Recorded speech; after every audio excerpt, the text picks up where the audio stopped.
d'un thème qui est très important aujourd'hui et nous allons continuer. Amen. Nous allons parler aujourd'hui du principe de bénédiction constante. Le principe d'une bénédiction constante. Amen.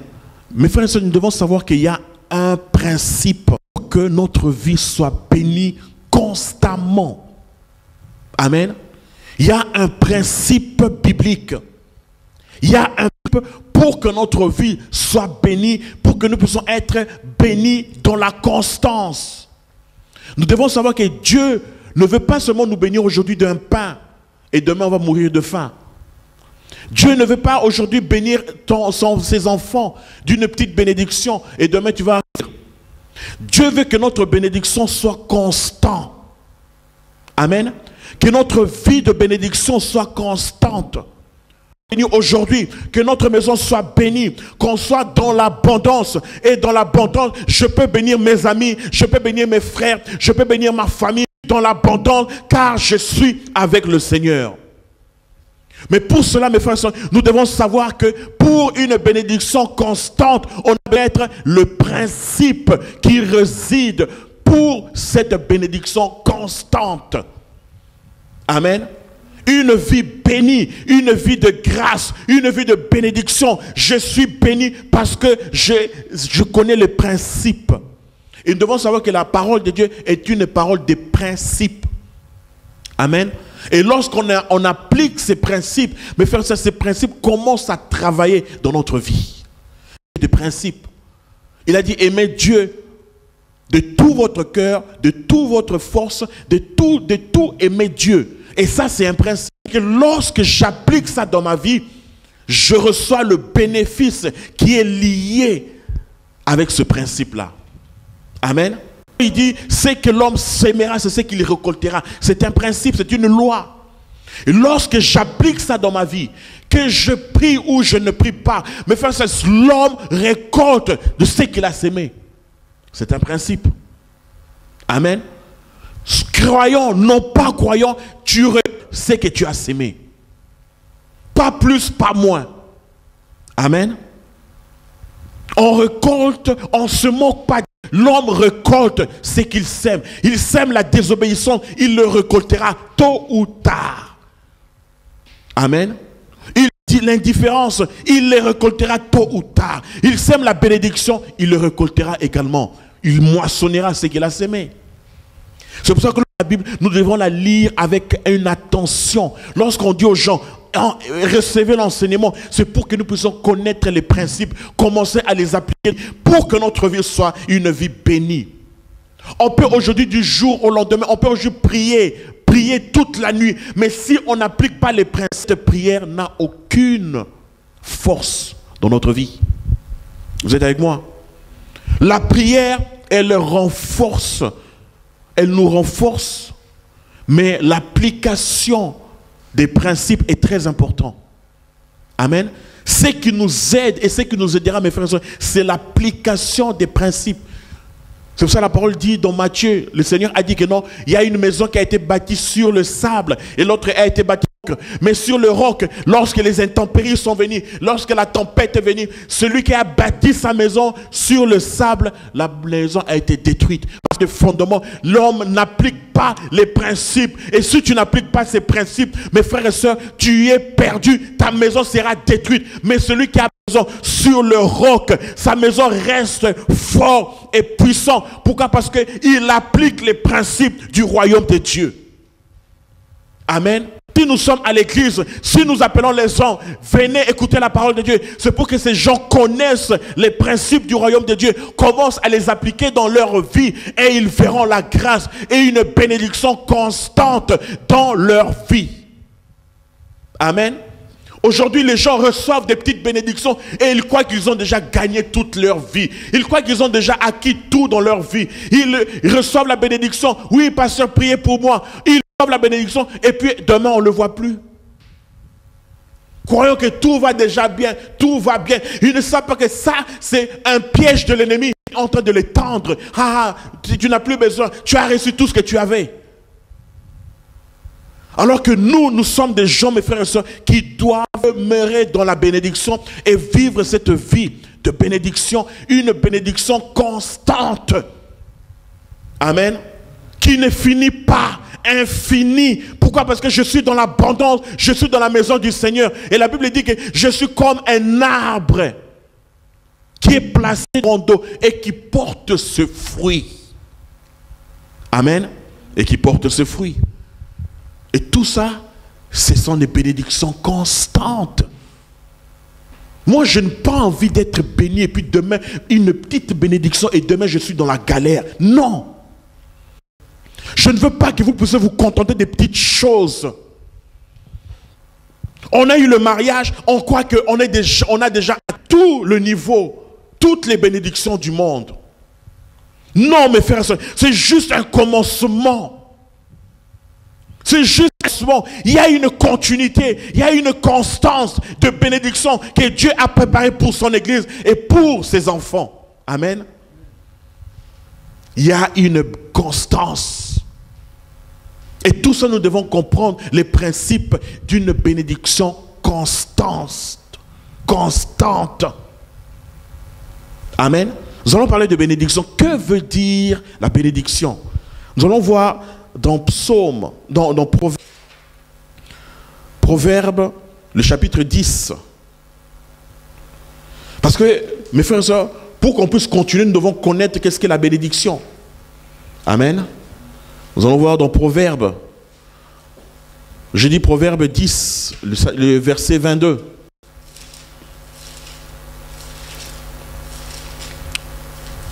La Bible dit, c'est la bénédiction de l'Éternel qui enrichit. Il la fait suivre d'aucun chagrin. Amen.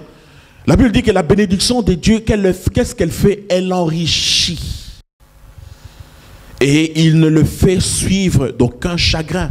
C'est-à-dire que lorsque je reçois la bénédiction de Dieu, elle m'enrichit. Elle m'enrichit pas seulement financièrement. Les gens croient que non, quand tu es béni dans le matériel, dans les finances, ah voilà, c'est la bénédiction. D'une part, c'est la bénédiction. Mais mes frères et sœurs, la bénédiction, c'est lorsqu'elle m'enrichit. Et la Bible dit, il ne le fait suivre qu'un chagrin. C'est-à-dire que je suis béni d'une part, j'ai la paix, j'ai la joie, j'ai l'amour, je partage, je suis généreux, j'ai la paix dans mon cœur. Voilà la bénédiction de Dieu. Ce n'est pas que Dieu me bénit d'une part matérielle, j'ai les finances, et de l'autre part, je suis constamment dans la crainte. Il n'y a pas de paix. Il n'y a pas d'amour. Il n'y a pas de joie. Ça n'est pas une bénédiction. Pourquoi? Parce que la Bible dit qu'il ne fait suivre d'aucun chagrin. C'est-à-dire que j'ai le matériel d'un côté et il y a un chagrin, c'est que ce n'est pas une bénédiction. Amen. C'est que ce n'est pas une bénédiction. Une bénédiction, une plénitude de bénédiction, c'est lorsqu'il y a la paix dans mon cœur. Lorsqu'il y a la joie dans mon cœur. C'est lorsque je peux me réjouir avec le peu que j'ai. C'est lorsque je peux me réjouir avec ce que le Seigneur me donne aujourd'hui. Je suis dans l'abondance comme dans le manquement. Je sais vivre dans toutes ces circonstances. Et dans tout ça, je glorifie mon Dieu. Je joie, je ne dépends de rien. Je ne suis pas idolâtre, mais je suis celui qui adore mon Dieu, mon Seigneur. Mes frères, il y a des gens qui ont de l'argent, mais ils ne sont pas heureux dans leur vie. C'est pour ça qu'il ne faut jamais envier les gens riches. Les gens qui ont l'argent, il ne faut pas les envier. Il faut savoir que ils sont en train de t'envier. Parce que toi, tu as la paix, toi, tu dors, tu es calme, tu as la paix, tu as la joie dans ton cœur.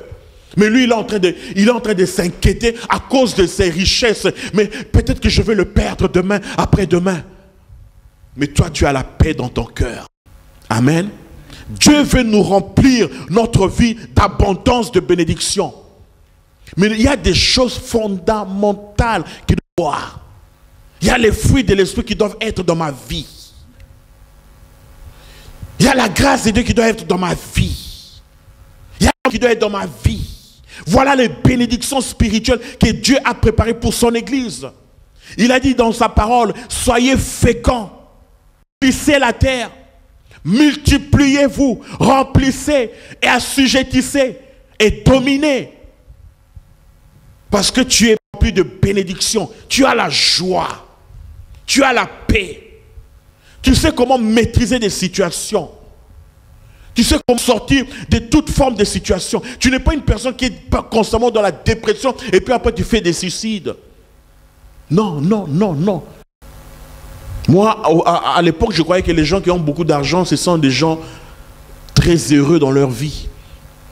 Et une fois, on a fait un voyage, on est allé en Suisse. Et en Suisse, c'est le pays, l'un des pays les plus développés du monde. Amen. C'est l'un des pays les plus développés. Et en Suisse, encore on est allé voir un ami. Et cet ami, disons son ami à lui, s'est suicidé. Et moi, on se posait la question de savoir. Et je me posais toujours la question, mais Seigneur, mais ils ont tout. Un bon travail, une belle maison, une belle voiture. Ils ont tous les matériels. Mais pourquoi ils se suicident?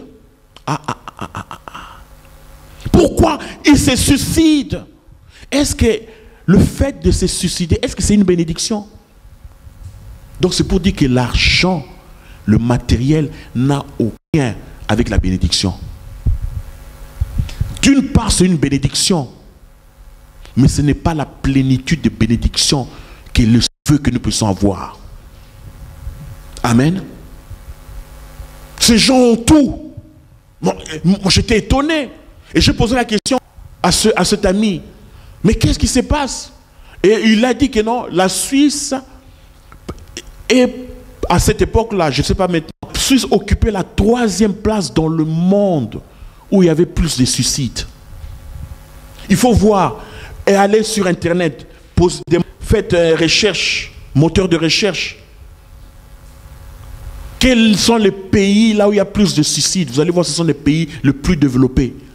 Et ces gens-là, vous allez voir, ce sont des gens riches, des gens qui ont tous les matériels, qui ont l'argent, des comptes bancaires, par-ci, par-là.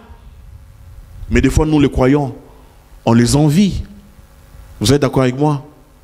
On les envie, on dit que non, ah, mais ils ont l'argent, ils ont ceci, ils ont ceci. Pour dire, mes frères et sœurs, tout ça, c'est loin d'être une bénédiction. Amen. La bénédiction, c'est lorsque j'ai la paix dans mon cœur. La bénédiction, c'est lorsque Jésus est en moi. La bénédiction, c'est lorsque j'ai reçu le Seigneur dans ma vie. La bénédiction, c'est lorsque j'ai le Seigneur. Je sais vivre dans l'abondance comme dans le manquement. Je crois en mon Dieu. Aujourd'hui, j'ai à manger, gloire à Dieu. La Bible dit que contentez-vous de ce que vous avez. Amen. C'est-à-dire que sois dans la joie de ce que tu as. Et vous allez remarquer que le Seigneur veut t'entraîner même dans les moments difficiles. Tu restes dans la joie même dans les moments difficiles. Pourquoi? Parce que c'est ça la bénédiction. Amen. Et lorsque la richesse matérielle viendra, ton cœur ne va pas être enflé d'orgueil, mais tu seras toujours humble. Pourquoi? Parce que tu es béni à travers le Seigneur Jésus-Christ. Il veut entraîner ton cœur à vivre, savoir vivre lorsque tu n'as pas, à être dans la joie. Même si je n'ai pas aujourd'hui, je suis dans la joie. Même si je manque, je suis dans la joie. Dans le moindre, je suis dans la joie. Dans les grandes choses, je serai également dans la joie. Amen. Voilà, le Seigneur est en train de nous entraîner aujourd'hui. Il est en train d'entraîner notre église. Et il est en train de nous tester. Est-ce que vous êtes fidèle dans le moindre? Est-ce qu'on peut te faire confiance? Mais frère, c'est celui qui n'est pas confiant, qui n'a pas manifesté une confiance dans le moindre. Sachez-le, on ne peut pas le confier chose. Amen. Il va vous tromper. Il va pas être, il n'est pas dur même dans ses... Celui qui n'a pas manifesté sa confiance dans les petites choses, sachez que dans les grandes choses, il va vous tromper. Et ça, c'est la manière de penser de Dieu. C'est pour ça qu'il nous fait traverser par des petites choses. Sème rien. Sème quand même quand c'est difficile, c'est dur. Tu verras, je te donnerai des grandes choses. J'ouvrirai des grandes portes. Il y aura la bénédiction constante dans ta vie. Et ce que tu as commencé, c'est déjà une vie de bénédiction. Et tu entres déjà dans la bénédiction. Et tu vis déjà dans cette constance dans la bénédiction. Et tu vis, tu es heureux parce que tu es dans la bénédiction. Amen. Il y a des gens qui ont eu les papiers, ils ne sont plus là. Ils croient que les papiers, c'est tout. Tu as les solutions à un problème, tu crois que c'est tout. Fini, je n'ai plus besoin d'église, je n'ai plus besoin du Seigneur. Mais ça, c'est une grosse erreur. Amen. Ça, c'est juste une façon que le Seigneur a envie de te dire, voilà, je suis avec toi. J'ai répondu à ses besoins. C'est pour te montrer que je suis avec toi. Continue avec moi. Tu verras encore des grandes choses. Amen. Continue sur mon chemin. Tu verras encore des exploits avec le Seigneur. Continue avec moi. Tu verras comment je peux transformer et changer ta vie. Amen. Quand je suis allé en Ukraine, faire mes études, pour moi, c'est seulement les études. Mais le Seigneur a dit, mais je te montrerai encore de grandes choses. Amen. Je te montrerai encore de grandes choses. Moi, je n'ai jamais cru être un serviteur de Dieu. Je n'ai jamais cru vraiment me mettre et commencer à prêcher, à être directeur d'une école biblique.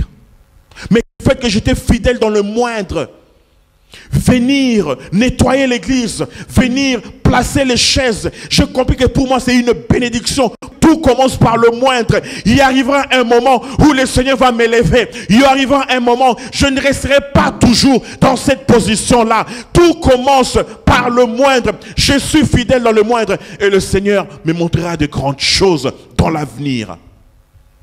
Amen. Et de cette manière, il formait de façonner mon cœur, de façonner ma vie, de transformer ma vie pour que j'aille de gloire en gloire, de victoire en victoire. Amen.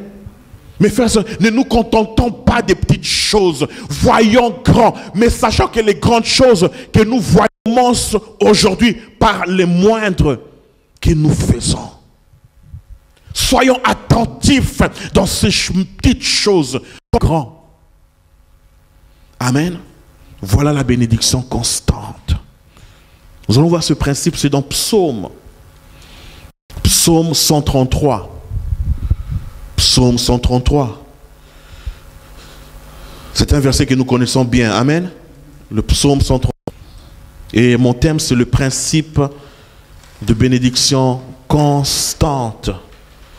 Ma prière aujourd'hui est que nous puissions connaître cette bénédiction constante, que nous puissions la vivre. Amen. Ne pas se contenter des petites choses.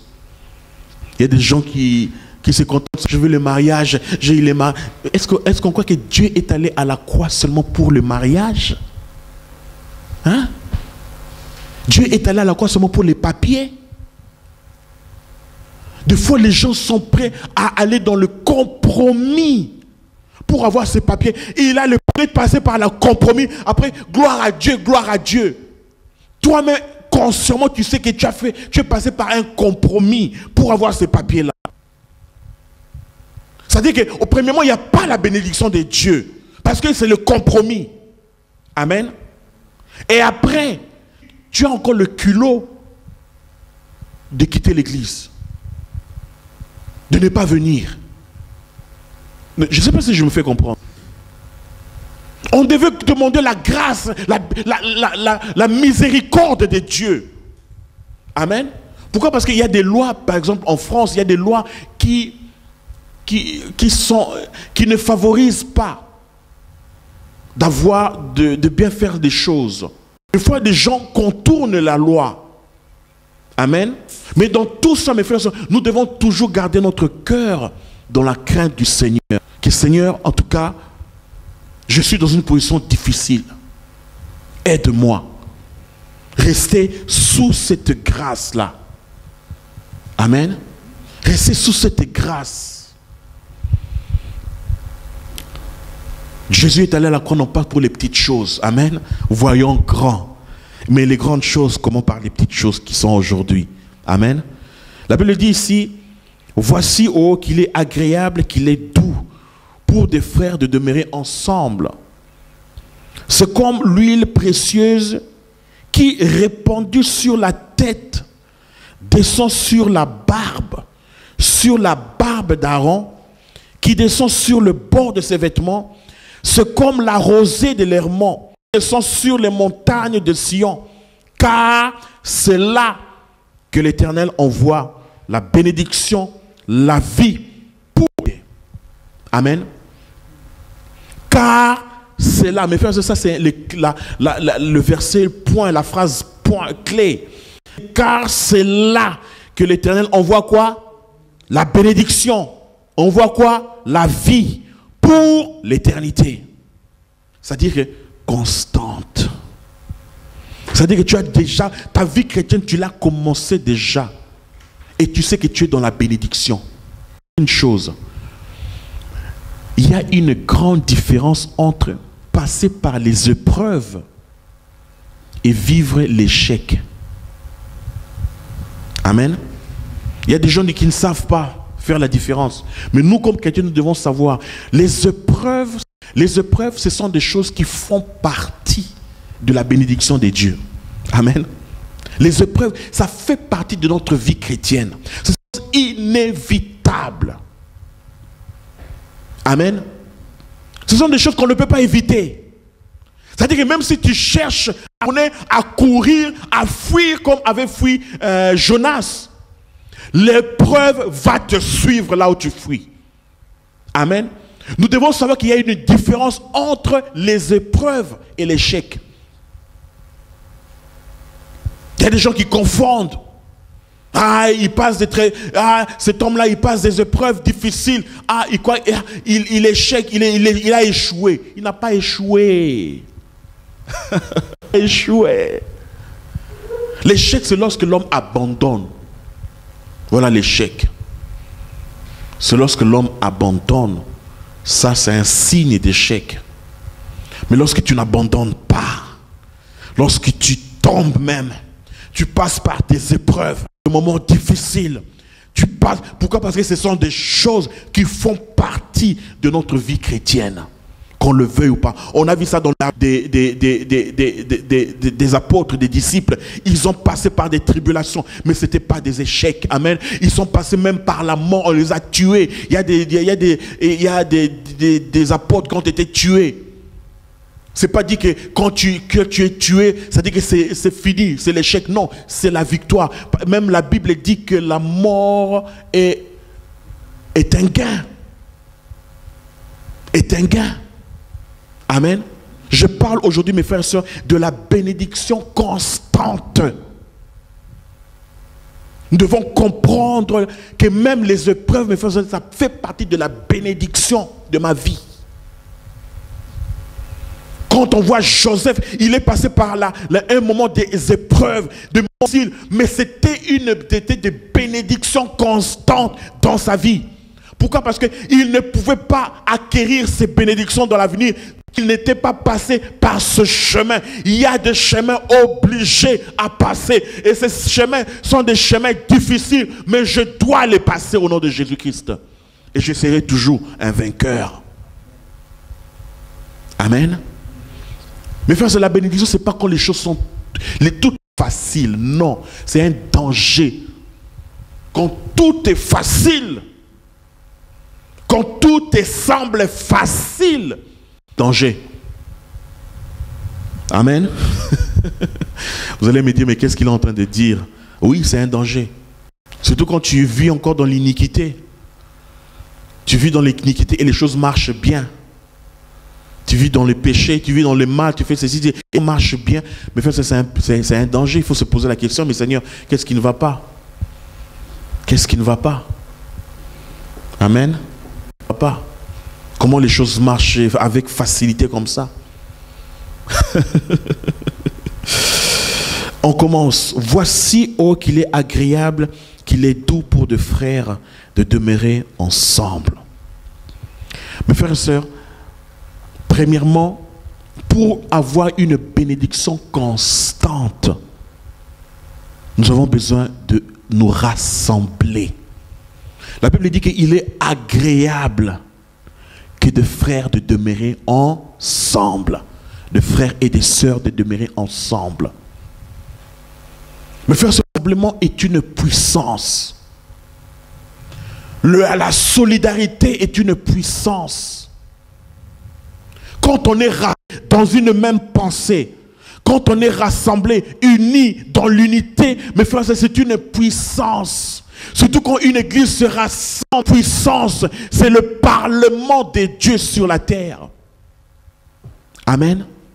C'est lorsque les hommes et les femmes sont réunis au nom de Jésus-Christ. La Bible dit que Dieu est au milieu d'eux.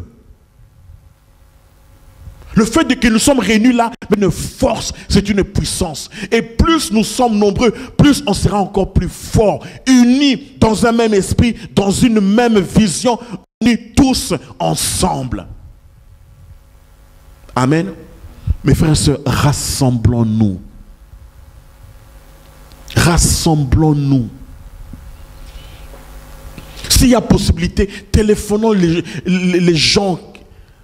Rassemblons-nous, Jésus-Christ. Ce monde est en train de périr. En tout cas, quand tu vois ce qui se passe dans les médias, avec même les dernières informations qu'on a eues, pas de bonnes nouvelles. Ce monde est en train de périr. Et ce qui va nous sauver d'avoir une bénédiction constante, uniquement le fait de se rassembler. Quand on est rassemblé, on est fort. Pourquoi? Parce que dans le rassemblement, il y a quoi? Il y a l'accord. On est en accord les uns les autres. Il y a l'unité, il y a la force. L'ennemi ne peut pas avoir une place là où le peuple de Dieu est rassemblé dans une même pensée, dans l'amour fraternel. Amen. Lorsque les disciples étaient ensemble, lorsqu'ils priaient, c'est en ce moment-là que Dieu a envoyé le Saint-Esprit. Dieu n'a pas envoyé le Saint-Esprit quand ils étaient seuls. Non, c'est lorsqu'ils étaient rassemblés tous dans la prière. Le Seigneur dit, oui, voilà, il est agréable pour le frère et les sœurs de demeurer ensemble. Ils demeuraient ensemble et c'est là où Dieu a envoyé la bénédiction. Le Saint-Esprit, le jour de la Pentecôte.